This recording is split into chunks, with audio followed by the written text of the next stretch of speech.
Sempre quis ir para essa área? Como foi? Quando você era criança, adolescente, assim? Cara, eu queria ser jogador de futebol, velho. Ah, é? É. Caramba! Eu fui, inclusive, para São Paulo uma vez fazer um teste na Ponte Preta.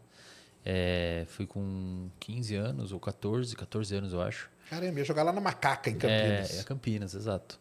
Aí eu fui para lá, fiz um teste, tentei jogar um pouco, mas aí voltei para casa. Daí, cara, aí não deu mais liga, assim. Aí entrei na faculdade, até o 5º período da faculdade eu não estudava nada. Só ficava bebendo no boteco e Só festa. Só festa. Eu vi tuas postagens lá no Insta, explicando como que era, que se Isso. sentia bem com aquilo. Isso. Era assim, até o 5º período da graduação, o bar era onde eu tinha algum tipo de relevância. Eu era o cara mais descolado, eu era o cara... Não mais descolado, mas eu era um cara que tinha um tipo de reforço social ali. Só que chegou um tempo, algum período ali da graduação, que eu comecei a consumir uns conteúdos diferentes na internet, comecei a ver muitos divulgadores científicos, comecei a ver uma galera que faz esporte. Um dos caras que eu mais acompanhava era o Clóvis de Barros Filho, Cortella, assistia muito eles na época. Eles gravavam as aulas na faculdade e disponibilizavam no YouTube, né, na época, em 2015, por aí, 2016. E aí eu comecei a pegar gosto por estudo. Eu comecei a pensar, cara, tudo aconteceu quando eu dei uma aula, apresentei um trabalho na faculdade. E depois eu tinha muito problema até o 5º período da graduação para falar com públicos, assim. É meio fóbico, assim, para mim. Uma vez eu fui apresentar um trabalho que era sobre transtorno do pânico e eu quase tive um, cara. Eu lendo os sintomas, assim, garganta, não sei o que, tremedeira, suor, e taquicardia. Eu falei, cara, é o que eu tô tendo aqui na frente da turma.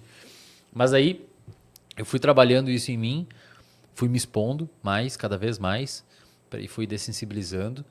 E aí uma vez eu apresentei um trabalho e eu percebi que, cara, todo mundo me respeitou depois daquele trabalho. Perguntavam, o professor veio perguntar de onde eu tirei as informações.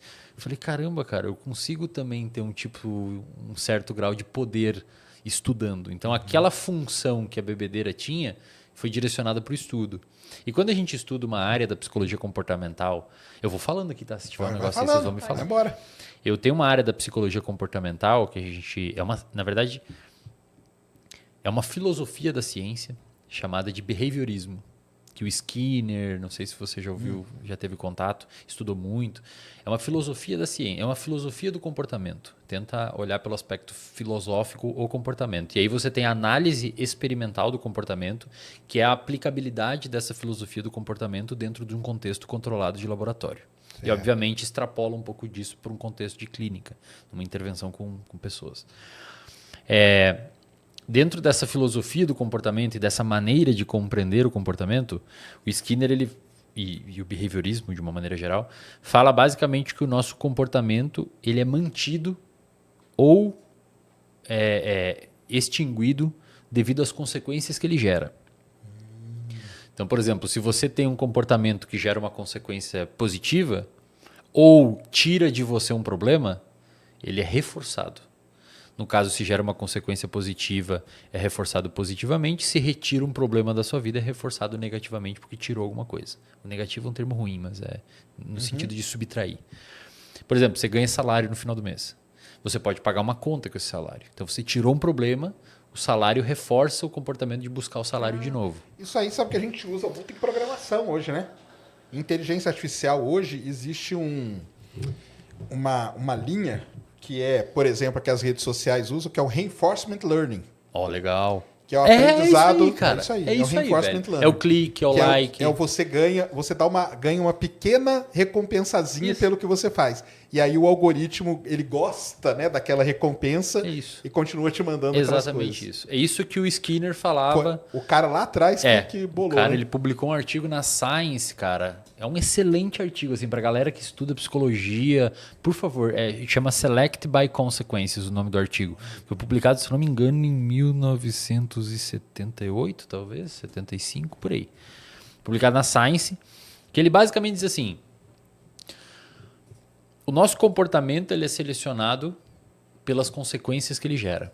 Então, por exemplo, se o gatinho mia e mexe no potinho, e esse miar e mexer no potinho gera para a ração, ele vai ter uma probabilidade de miar e mexer no potinho de novo na próxima vez. Porque você E o mesmo se você punir aquele comportamento, se ele mexe no potinho e toma um choque, ele não vai mexer mais no potinho.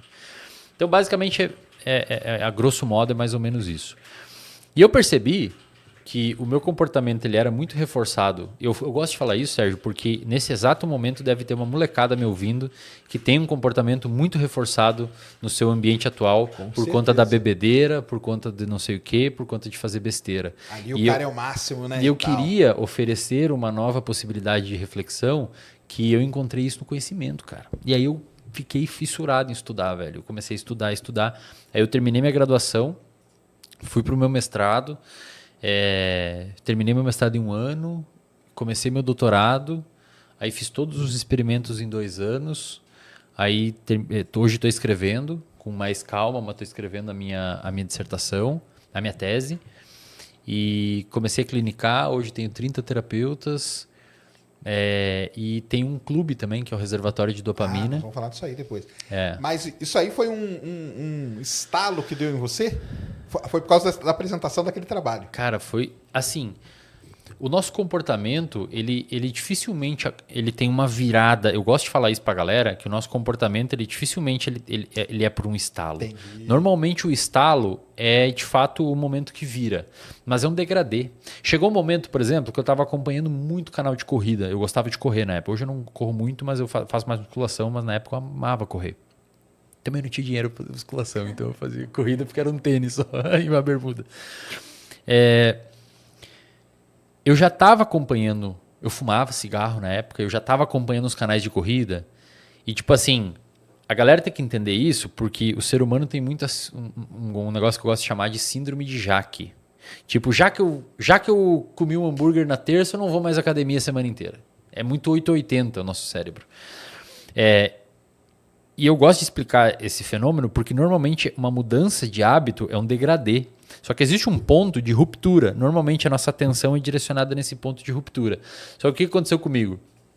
Como eu comecei a consumir outros conteúdos, e aí levando em consideração que o Skinner falava que o nosso comportamento é selecionado pelas consequências, nós humanos, os outros animais também, mas nós humanos principalmente, a gente consegue aprender sem experimentar as consequências. A gente aprende vendo alguém. Então se alguém bota o dedo na tomada e você vê que o cara tomou um choque, você não vai botar o dedo na tomada, você aprendeu.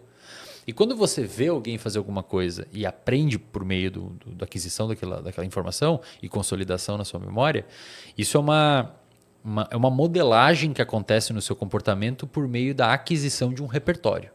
Você adquiriu um repertório comportamental. Uma coisa que você nem imaginava que podia acontecer, aconteceu, você falou, olha só, se um macaquinho vê o outro macaco quebrando um coco numa pedra, ele vai imitar, porque ele adquiriu um repertório por meio de visualização. Eu gosto de falar isso para a galera ter essa noção, por isso que eu gosto de explicar. Sim. Eu comecei a consumir conteúdo na internet, canal Corrida, eu comecei a... Os caras relatavam muito bem-estar e eu falava, cara, esse negócio deve ser bom mesmo, cara. Aí o que começou a acontecer? Quando eu saía e dormia tarde ou bebia demais, eu já acordava me culpando, coisa que não acontecia antes. Então começou a acender uma culpa. Eu já o estalo começou a acontecer, só que ainda a mudança de comportamento não tinha sido implementada. Então eu comecei a me culpar. Cara, tinha época que eu me culpava antes de sair. Eu falava, puta, cara, eu vou sair, vou beber um monte, vou dormir tarde, eu vou acordar mal. E aí não sei o que, eu fiquei sem beber a semana toda, agora eu vou beber e puta, vai ser uma merda. Então eu já começava a me culpar. E cada vez esse negócio foi escalando, até que um dia eu falei, aí começou a mudar. Acabou, não vou mais sair. Mas a galera tem que entender que não é assim. Sim, você vai adquirindo um repertório dentro de você. Você vai começando a ficar um pouco ansioso quando você sai daquilo que você queria alcançar, até que um momento você eventualmente consegue alterar o seu comportamento. Às vezes, quando é do dia para a noite, aí que é traumatizante demais, né? Traumatizante. Aí você não sustenta muito aquele comportamento a longo prazo. Na verdade, você mesmo acaba se aconselhando, né? Todas as vezes que sai. Pô, por que você fez isso? Por que eu fiz isso? Então, uma conversa de você com você mesmo. Isso, exato. E é legal, sabe? Porque quando você